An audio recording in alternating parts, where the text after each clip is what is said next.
네, 오늘의 주제는 올드 월드 와인입니다. 구세계 와인이라고도 하고요. 여러분들이 쉽게 생각할 때는 유럽 와인이라고 칭해서 생각을 하시면 될 것 같습니다. 40개 행사 강의를 진행을 하는 동안 중요한 부분 두 파트를 맡았는데요. 우선 와인 중에서 제일 중요한 유럽 와인 부분을 오늘 제가 강의를 진행을 할 거고요. 그리고 다음 한 번 더 수업을 진행을 하게 되는데 그때는 유럽 중에서도 가장 중요한 프랑스 내에서도 전 세계 사람들이 많이 선호하고 공부한 사람만 마실 수 있다라는 부르고뉴 와인을 다음번 강의 때 제가 진행을 할 거니까요. 오늘뿐만이 아니라 다음 강의도 아마 와인을 아는 척하고 즐기기에는 가장 중요한 부분이니까 유심히 봐줬으면 하는 바람이 있습니다.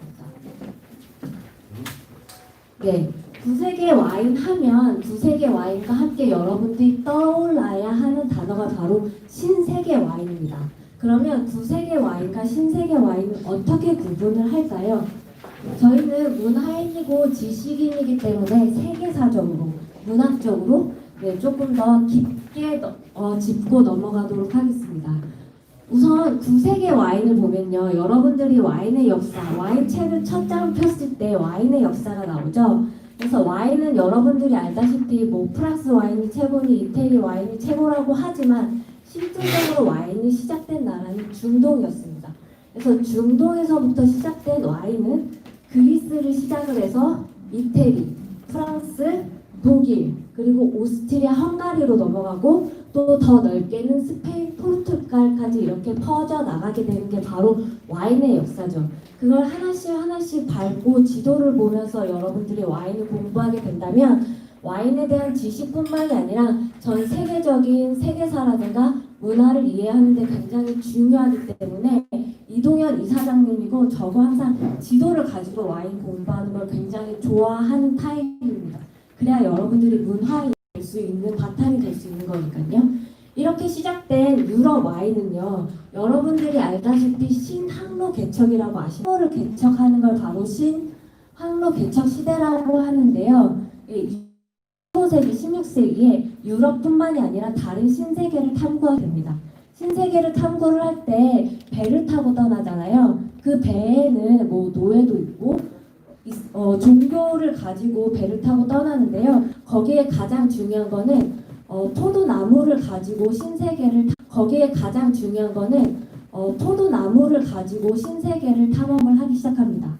왜냐하면요, 우선 신세계를 대륙을 발견을 했을 때 제일 중요한 거는요, 그 사람들이 생각하는 원주민들 있죠. 그 원주민들을 포섭을 하려면 종교적으로 우선 정신적으로 그 사람들을 가지고 가야 되고 정신뿐만 아니라 정신을 통일할 수 있는 힘을 가져가야 되는데 그 힘이 바로 포도나무였었던 거죠.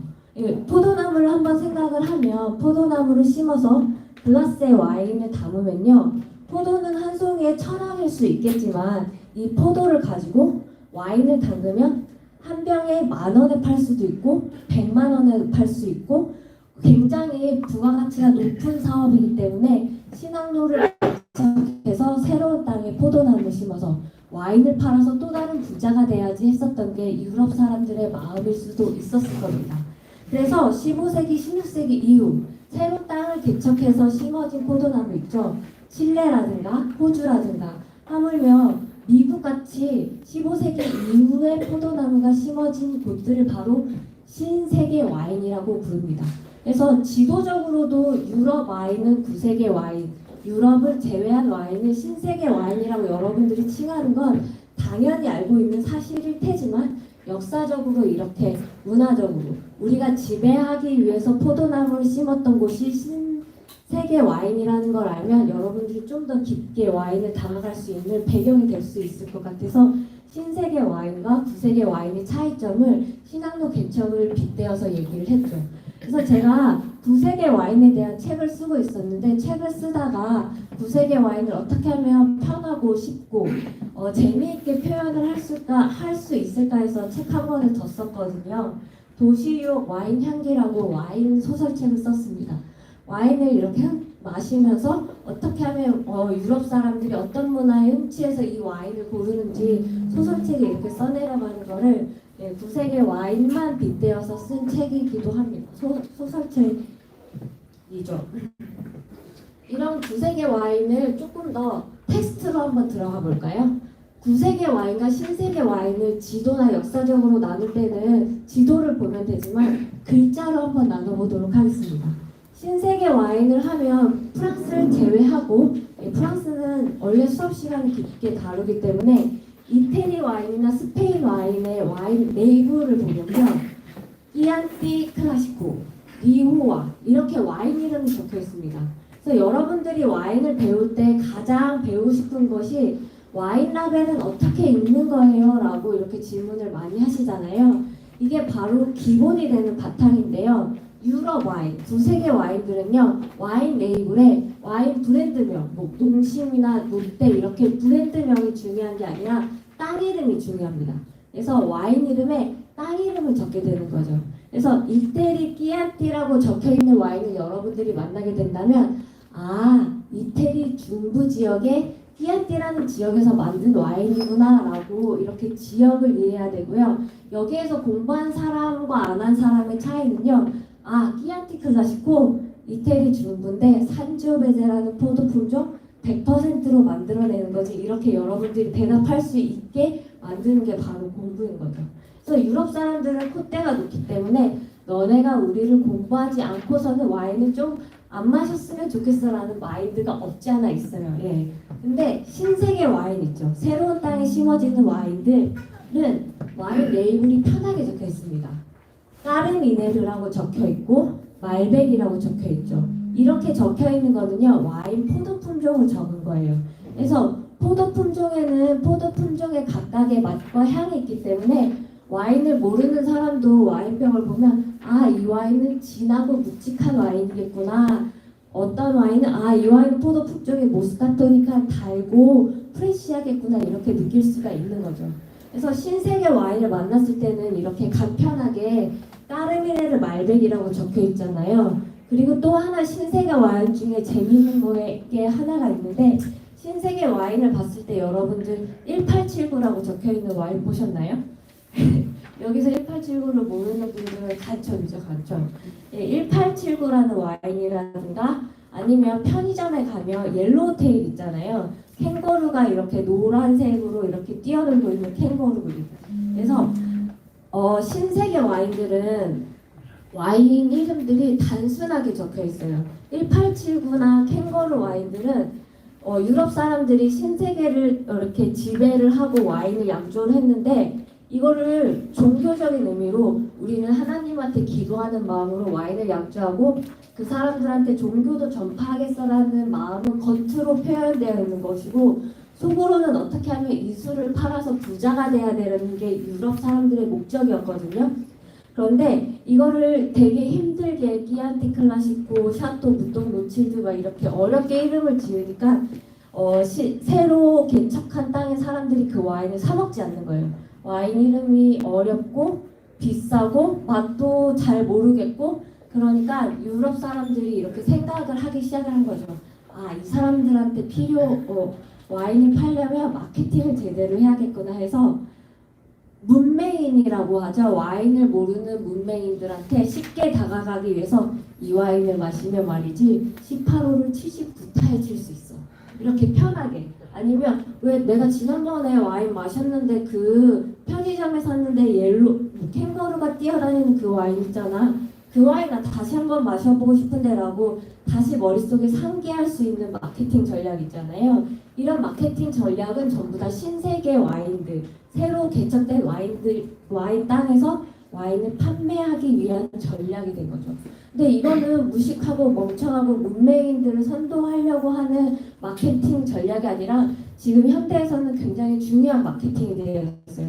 어떻게 하면 쉽게 소비자한테 다가가고 색깔이라든지 이렇게 하기 때문에 요즘에는 와인 마케팅에서도 여러 마케팅의 단계가 나누어져서 역으로 공부하고, 주식시장에서도 와인 마케팅을 어떻게 하느냐에 따라서 주식 가격이 달라지거든요. 와인도 와인 가격에 따라 경매에 나가면 경매에 5억 원 넘게 낙찰이 되기도 해요. 이렇게 와인 값이 이렇게 오르고 내리는 것도 다 주식시장에서 따라서 보여지는 경제적인 흐름일 수도 있어서 와인이 그냥 와인이 아니라 경제랑 마케팅이고 문화이고 역사이고 세계사이라는 거를 여러분들은 CEO이기 때문에 기본적인 마인드를 가지고 와인을 좀 접근해야 될 필요성이 있는 것 같아요.